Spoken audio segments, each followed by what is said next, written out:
Chers amis, bonjour. Nous sommes le samedi 16 mars 2024. Il est presque 10 heures. Quelques news de l'Arménie, de l'Artsakh et de la diaspora arménienne. Tout d'abord, donc hier soir, j'ai présenté une conférence avec l'association Drom Volganeva, franco-russe, sur Yerevan, la capitale de l'Arménie. Une occasion de faire donner envie au public d'une quarantaine de personnes à aller en Arménie. Beaucoup, en fin de débat, en fin de conférence, ont exprimé leur désir de se rendre en Arménie, donc des non-arméniens. Voilà l'objectif aussi, nous, Arméniens de France, de faire envoyer le maximum de touristes en Arménie pour découvrir le pays, pour diffuser aussi l'Arménie, l'image de l'Arménie, l'image d'Yerevan, l'image des richesses archéologiques de l'Arménie, du tourisme, voilà, développement du tourisme, et puis pour l'économie de l'Arménie. Voilà, chacun de nous, on a des amis non arméniens, beaucoup, beaucoup, et l'objectif de la conférence, c'était justement pour essayer de donner envie d'aller en Arménie, d'aller à Yerevan, une destination touristique phare aujourd'hui, avec de nombreux touristes, 2 millions, 2 millions 3, 2 millions 4 touristes en Arménie l'an dernier.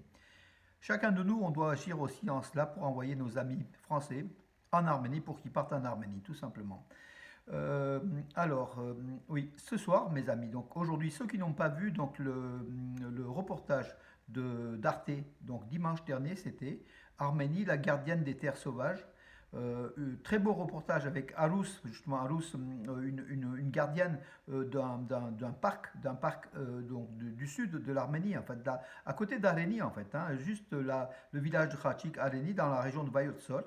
Euh, Ils auront l'occasion ce soir de voir donc Alous Nersisian, cette vraiment une femme dynamique qui lutte pour l'Arménie, qui lutte pour son territoire, pour son terrain, pour la patrie.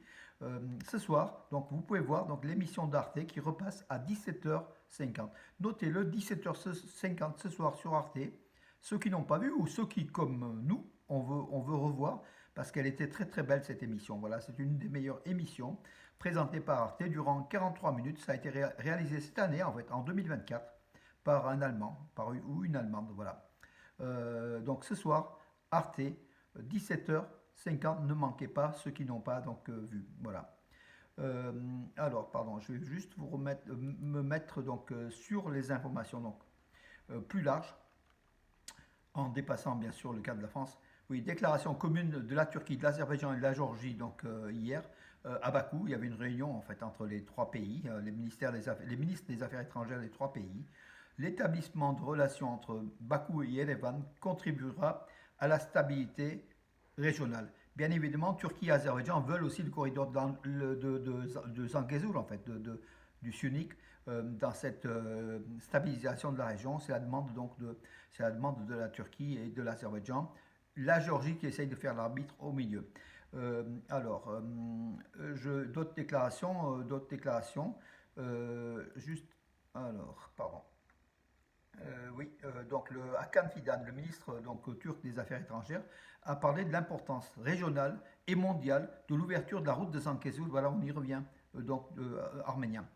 Mais la route, oui, on peut l'ouvrir. La route, le gouvernement arménien est prêt à ouvrir, hein. De toute façon, la carte le carrefour de la paix en Arménie a été dessinée, a été présentée à de nombreux pays qui ont donné leur accord. Mais il faut que la Turquie et l'Azerbaïdjan sachent que c'est cette carte-là qui va s'appliquer. L'Arménie est souveraine sur son territoire et le corridor de Zangezur, c'est pas un corridor, c'est la route du Zangezur, surveillée par l'Arménie. Ça, c'est oui. Donc voilà. Et c'est bien sûr pour le développement de la région.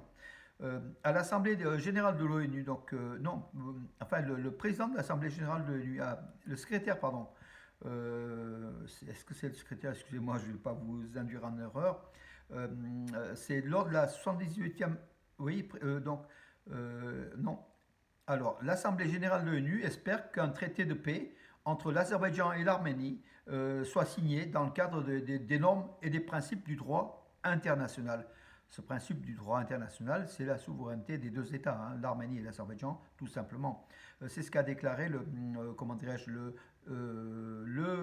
lors de la 78e Assemblée, non, le 78e président de l'Assemblée générale des Nations Unies, Denis Francis, lors d'un discours au 11e Forum mondial à Bakou. Donc il a déclaré à Bakou, hein, cela. Voilà. Aussi l'Azerbaïdjan attire des diplomates malgré que c'est un État tortionnaire, un État dictatorial. Avec de l'argent, on fait tout. Voilà, mais effectivement, l'ONU veut une paix entre l'Arménie et l'Azerbaïdjan, mais avec la souveraineté des deux États, ce qui est tout à fait normal. C'est au-delà de, ça dépasse les thèses de turco-azérie dans tous les cas. Ararat Mirzoyan, le chef de la diplomatie, a affirmé: personne ne peut céder des villages de la région de Tavush à un autre pays.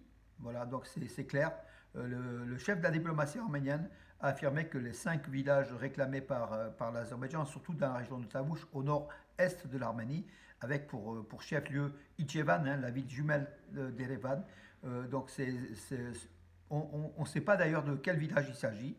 Et de toute façon, l'Arménie est souveraine, elle ne cédera aucun village. Voilà, donc le ton monte à Yerevan, et c'est bien, mes amis. Il faut face aux Turco-Azéries, faire preuve un peu de force et de justement faire monter le ton. Bien sûr, si on a les moyens, et derrière il faut des armes, l'Arménie s'arme, donc elle peut monter progressivement le ton, et on verra que le ton ira de plus en plus fort. Euh, alors, je reviens. Oui, les Azerbaïdjanais ont détruit encore le mémorial des victimes de la guerre de la libération de l'Artsakh, le Rajkar, du 8e siècle, a disparu dans un village en Artsakh occupé, le village de Tsar. Progressivement, tous les monuments arméniens vont disparaître donc de l'Artsakh. L'ONU, l'UNESCO n'ayant pas accès au territoire de l'Artsakh. Alors, l'Arménie signera un nouveau document de coopération avec l'Union européenne facilitant la candidature de l'Arménie à l'Union européenne. Voilà donc qui c'est qui l'a déclaré. C'est Barut Hovhannisyan qu'on a rencontré donc à Yerevan avec une délégation de Valence il y a de cela 2 ans. Barut Hovhannisyan, qui est le vice-ministre arménien des Affaires étrangères. L'Arménie se rapproche singulièrement de l'Union européenne et l'Arménie a reçu son feu vert pour sa candidature pour entrer en Union européenne, mais à l'horizon 2030 et quelques. Mais en tout cas, l'Europe veut que l'Arménie propose sa candidature et c'est une très très bonne chose. Voilà. Déclaration commune de la Turquie et de l'Azerbaïdjan, l'établissement, bon ça je l'ai dit déjà tout à l'heure, donc c'est un petit peu la même nouvelle. L'établissement des relations entre Bakou et Yerevan contribuera à la stabilité régionale, mais c'est une stabilité pax turque. Voilà. C'est sous l'égide de la Turquie et pas sous l'égide de l'Arménie, alors que l'Arménie est un État souverain.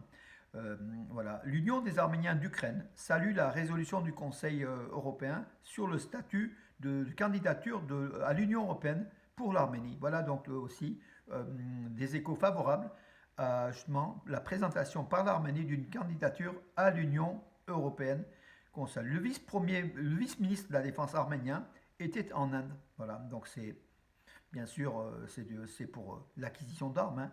L'Arménie s'arme massivement auprès de l'Inde. D'ailleurs, il y a comment dire, un corridor, un couloir aérien entre l'Inde et l'Arménie. Donc déjà, il y a 2-3 avions gros porteurs qui ont amené des armes, les canons sans doute, des 84 canons commandés par l'Arménie, des canons à l'exemple des Césars, des canons sur roues qui sont mobiles et d'une portée de 155 mm pour les obus en fait tirés, et d'une portée de à peu près 50 km, 48 km. C'est une bonne chose pour l'Arménie, voilà. Donc le vice-ministre arménien de la Défense, il s'appelle Garen Brutyan, était en visite de travail en Inde. Il a rencontré donc Anurag Bajpayee, vice-ministre indien de la Défense, chargé de l'industrie militaire. Voilà. Très très bonne chose, voilà, puisque l'Arménie, on l'a dit, on le dit toujours face au monde turc, il faut s'armer. C'est que par la force que l'Arménie, pas que bien sûr la diplomatie, mais la diplomatie est derrière comment dirais-je, le bras de fer de la force armée. L'international arménien. Sarkis Adamian, de l'attaquant de l'équipe d'Arménie, qui n'a pas été sélectionné malheureusement pour les 2 matchs amicaux que l'Arménie va disputer la semaine prochaine contre le Kosovo et contre la République tchèque à Yerevan au stade républicain. Il n'a pas été sélectionné, pourtant il est en forme, en grande forme. Il était titulaire donc avec Cologne, qui a perdu 1-5 face à Leipzig en Bundesliga hier soir. Sarkis Adamian a été le meilleur joueur de Cologne. Il a marqué le seul but de Cologne. Voilà, Sarkis Adamian, l'international arménien. Et à propos de but, notre autre international russe, mais d'origine arménienne, Arsène Zakarian, a marqué aussi pour son équipe comment dirais-je, pour son équipe il joue dans le Pays Basque espagnol contre Cadix, donc son équipe a gagné. Euh, j'ai oublié le nom de l'équipe, mais en tout cas, je ne sais pas oublier son nom. Il a marqué aussi, donc Arsène Zaharian, voilà. Euh, alors, c'est l'équipe qui a perdu contre le PSG en Ligue des Champions récemment. Euh, le vice-président de l'Assemblée nationale d'Arménie donc, a affirmé apprécie la chanson de Ladavina à l'Eurovision, Ladaniva, qui va représenter l'Arménie à l'Eurovision, dont la vidéo a atteint le million de vues, hein, donc voilà, au bout de 3 jours. Ladaniva, regardez-le, partagez-le, diffusez-le. Il faut que plus on regarde, plus on contribue au succès de la chanson et puis aux notes de l'Arménie par rapport les juges, hein, ça influe sur justement les notes des juges, du jury. C'est important, voilà. Donc lui, il apprécie donc alors c'est qui? C'est Agop Al-Shakian, qui est le vice-président de l'Assemblée nationale d'Arménie, qui a dit que c'est une chanson colorée, joyeuse, belle, voilà. Donc voilà, il donne sa caution sur cette chanson de Ladaniva qu'on apprécie aussi beaucoup. Information importante, le secrétaire général de l'OTAN arrivera en Arménie, donc le 19 mars, donc dans quelques jours. Il va arriver en Arménie, bien sûr, l'Arménie se rapproche de l'OTAN. C'est Joe Stoltenberg, voilà, le secrétaire général de l'OTAN. Il arrivera en Arménie le 19 mars. Avant, c'est ce qu'annonce la télévision Factor TV. Avant, le 17, il sera à Bakou. Voilà, donc c'est une visite entre l'Arménie, l'Azerbaïdjan et puis la Géorgie. Voilà, donc les 3 pays du Sud-Caucase où les États-Unis essayent de mettre le pied, alors que les Russes font plutôt profil bas. Voilà. C'est une chasse gardée de la Russie aujourd'hui. Ça commence à s'ouvrir davantage à l'Europe et aux États-Unis. En tout cas, le secrétaire général de l'OTAN sera à Yerevan, c'est la première fois en fait, hein, le 19 mars. Ça montre aussi le virage pris par le gouvernement donc, Pachinian, un virage occidental, pro-européen, pro-américain, au détriment de la Russie qui sabote les intérêts de l'Arménie depuis quelques années déjà, on le sait. Parce que Moscou n'aime pas le gouvernement Pachinian qui est élu démocratiquement avec l'arrivée en mai 2018 de la révolution de velours. Et Moscou essaie de saboter. On l'a vu pour l'Artsakh, pour ses intérêts stratégiques entre le détroit du Bosphore négocié par Erdogan auprès de Poutine à Sochi pour qu'il lâche l'Artsakh. Et aussi, Aliyev a dû négocier aussi le passage du gaz russe à travers Bakou et Ankara pour livrer à l'Europe le gaz russe, des milliards et des milliards de dollars face à l'Artsakh qui a été vendu, qui a été cédé par la Russie, qui n'a pas défendu les intérêts des Arméniens de l'Artsakh. Or, ces Arméniens étaient plutôt pro-russes, hein, surtout les Arméniens de l'Artsakh sont pro-russes. Téhéran a imputé les différends entre l'Iran et l'Azerbaïdjan au service secret ennemi, bien évidemment, bien sûr. Voilà, donc et Téhéran qui essaye comment dirais-je, de trouver quand même un chemin de diplomatie et avec l'Azerbaïdjan. D'ailleurs, l'ambassade d'Azerbaïdjan à Téhéran, qui était fermée depuis quelques mois suite à un attentat qui a fait donc 2 victimes, cette ambassade va rouvrir. Donc les relations entre Bakou et Téhéran semblent se normalisé, mais de toute façon, il y aura un contentieux dans tous les cas. L'Empire perse et l'Empire ottoman, dont l'Azerbaïdjan aujourd'hui est un des fils, un des petits-fils, fait partie. De toute façon, il y aura, ça ira pas. Ça ira pas un jour ou l'autre. Ce sont des fausses amitiés, on le sait. Voilà mes amis pour aujourd'hui. Je vous donne rendez-vous à demain et bonne journée ensoleillée de dimanche mes amis. Souhaitons qu'on ait aussi de bonnes nouvelles comme en ce moment. On a des nouvelles plutôt favorables pour l'Arménie mes amis et ça nous plaît.